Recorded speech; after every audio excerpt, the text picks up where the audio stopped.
Boa tarde. Então vamos dar início. Vamos começar então pela correlação.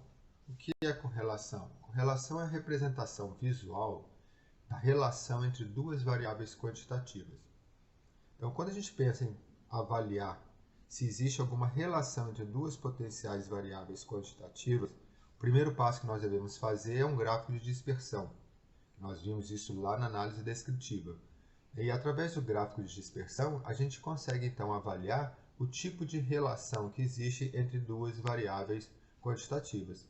Então, aqui no exemplo, o pesquisador estava interessado em avaliar se existe a relação entre a capacidade vital forçada em litros quando o indivíduo foi avaliado sentado e deitado. Então, uma vez que você vai ter para cada indivíduo duas mensurações, pares x e y, então no eixo cartesiano vocês vão colocar esses pares aqui e verificar como existe essa relação entre eles, numa forma linear, porque o que nós estamos avaliando é correlação linear, então uma representação de uma reta tentando encontrar esses valores.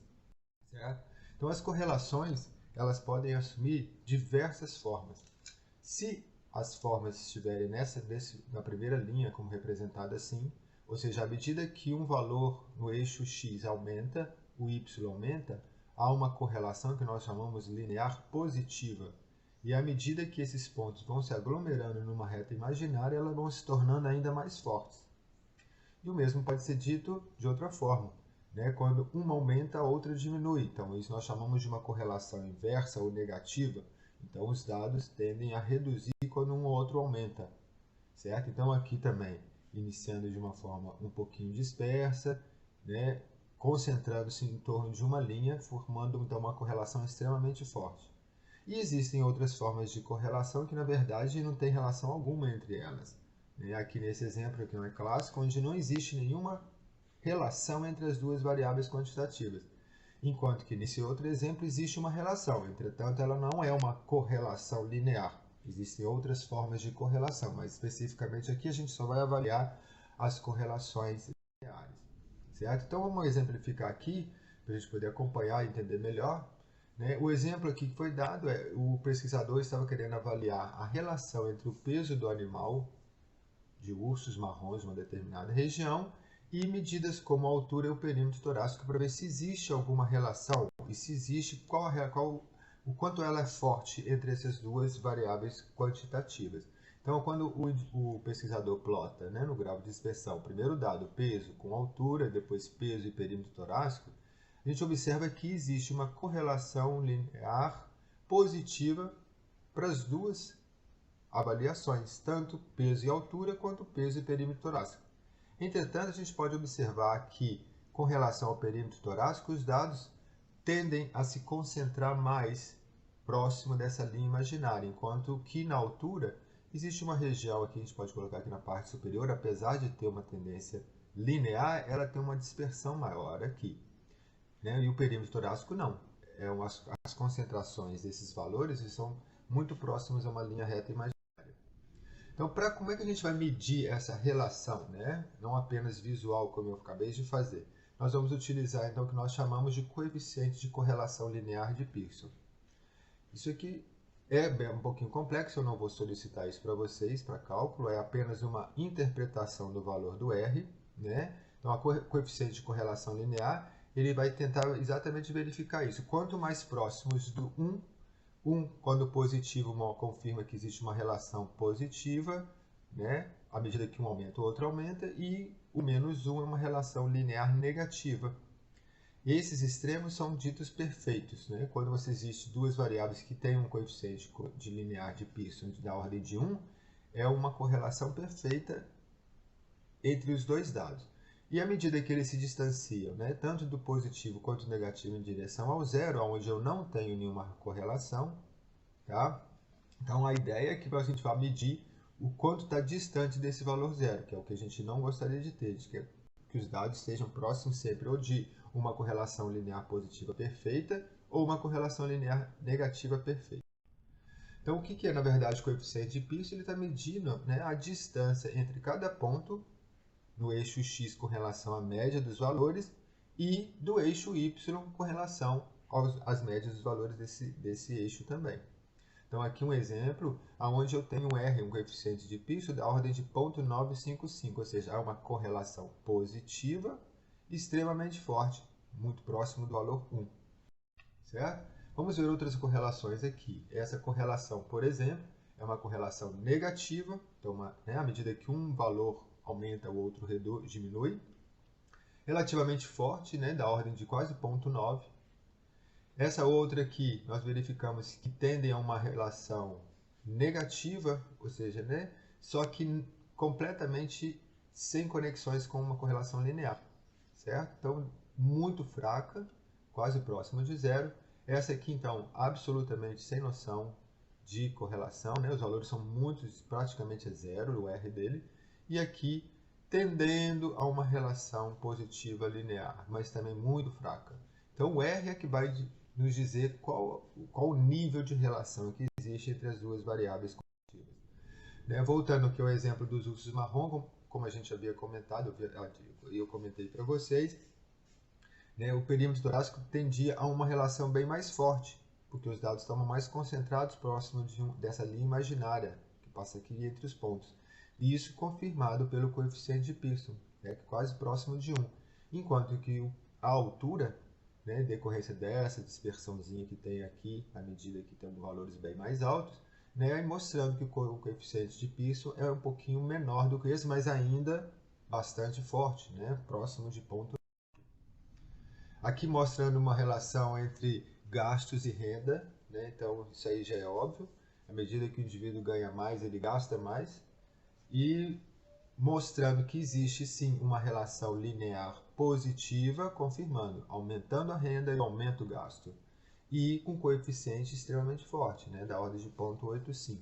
Então a correlação ela é extremamente interessante para a gente avaliar o tipo de relação que existe entre duas variáveis quantitativas. E agora eu vou falar um pouquinho sobre regressão linear.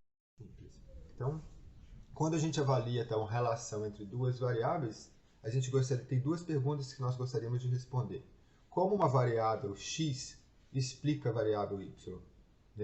E nós podemos prever valores de y utilizando os valores de x?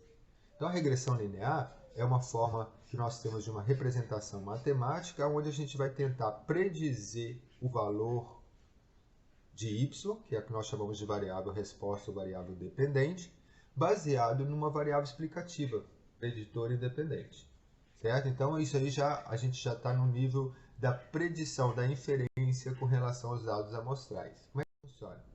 Então, a forma mais simples que a gente tem de mostrar uma relação entre duas variáveis é através de uma reta.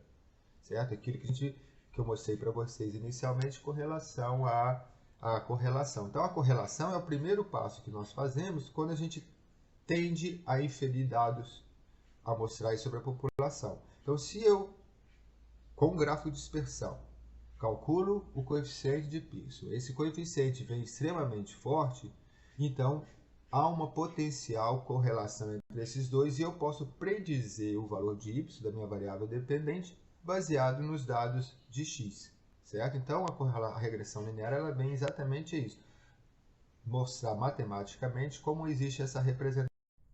E qual é a forma mais simples disso? Através do quê? Da equação de primeiro grau, o que vocês viram lá no ensino médio, onde você tem aqui o y é igual a x mais b, onde o b0, o beta 0 aqui é o intercepto, que é o valor de y quando x é zero, certo? E o beta 1, que é a inclinação dessa reta, que é a quantidade do aumento de y quando se aumenta uma unidade em x. Então essa equação é a equação mais simples que nós temos de uma representação entre duas potenciais variáveis. Se a gente conseguir responder com uma equação linear, é bem mais importante, é bem mais simples. É claro que existem outras formas de regressão que a gente não vai abordar aqui, mas especificamente na medicina a gente trabalha muito com regressão linear. Então aqui uma equação de primeiro grau, onde você tem que o y é igual a 1 mais 0,5 de x, ou seja, quando o x é zero, o intercepto é 1. Imediatamente essa reta vai encontrar o eixo y quando x é zero. E essa inclinação é dada por 0,5, que seria o beta 1. né? À medida que eu aumento uma unidade no x, eu aumento 0,5 no y, certo? Então, x igual a 0, y igual a 1. À medida que eu aumento uma unidade no x, eu aumento 0,5 no y, e sucessivamente. Então, é isso aqui, eu consigo predizer facilmente o valor de y quando eu tiver o valor de x. Então, essa é a função da regressão linear, certo? Então, o modelo ele é descrito dessa forma, né? Uma equação de primeiro grau, mais um erro. Sempre vai existir um erro associado, né? Então, isso quer dizer o seguinte: o modelo matemático ele responde tantos por cento para a predição do valor do dependente, mas nem sempre é 100%. Então, o que esse modelo não responde, ele vai ser dado como erro na aferição por essa formulação matemática. Então vamos aqui o exemplo que eu mostrei lá inicialmente com relação aos ursos marrons, aonde nós, após a verificação entre altura e perímetro do tórax com relação ao peso, nós confirmamos que as melhores correlações entre as variáveis peso e perímetro torácico à altura ficou para perímetro torácico, uma vez que o coeficiente de Pearson estava da ordem de 0,95, se eu não me engano. Então aí, para eu poder escolher um potencial preditor do peso, eu escolheria então a utilização da variável de perímetro torácico, ao invés de altura. Então, para isso, eu vou tentar encontrar um modelo matemático que vai tentar responder essa linha aqui, né? E predizer o valor de y, que seria o peso. Então, fazendo uma análise aqui, que é claro que nós não vamos entrar nesse mérito, chegou-se uma equação estimada, que é exatamente essa aqui. Então, o y vai ser igual a menos 121 mais 2,26 de x. Ou seja, começa um pouquinho estranho, né? Dizer que quando x é zero, o indivíduo não tem nem peso. Mas é uma forma que nós temos aqui de tentar avaliar. Então, a cada centímetro que eu aumento no perímetro do tórax do urso, eu aumento potencialmente 2,26 quilos em média. Tá? Essa aqui seria a forma como eu tento representar a relação entre essas duas variáveis com o sentido de predizer o valor de y, que seria o peso, baseado apenas numa mensuração do perímetro torácico. Tá? Rendas e gastos aqui é uma outra forma que nós temos de avaliar. Chegou-se então uma equação estimada, que é essa aqui embaixo, y igual a 210 mais 0,74 de x. Ou seja, quando o indivíduo não tem absolutamente nada, ele já gastou R$210, vamos colocar assim em média. E à medida que eu aumento R$1 na renda mensal do indivíduo, ele vai gastar, em média, 74 centavos. Né? Então, ele já, praticamente, 75% do valor que ele recebe por mês, ele já está inserido aí. Então, okay? Então, com essa fórmula é fácil de eu poder predizer o valor de y quando eu tenho o valor de x. Então, quanto gastará, em média, uma pessoa cuja renda é de R$1.150? Então, eu pego esse valor, que é o valor de x, substituo nessa forma, eu vou dizer que o indivíduo vai gastar, em média, R$1.061, já predizendo. Então, uma pessoa que ganha isso, gastará, em média, R$1.061. Então, é uma forma da gente tentar predizer o valor de y baseado em x. Regressão linear é extremamente interessante, é muito utilizada dentro da medicina exatamente com esse intuito de previsão, né, de inferências sobre a população. A forma como eu tento verificar a variabilidade, ou seja, o quanto que esse modelo responde, é através da determinação desse coeficiente de R ao quadrado.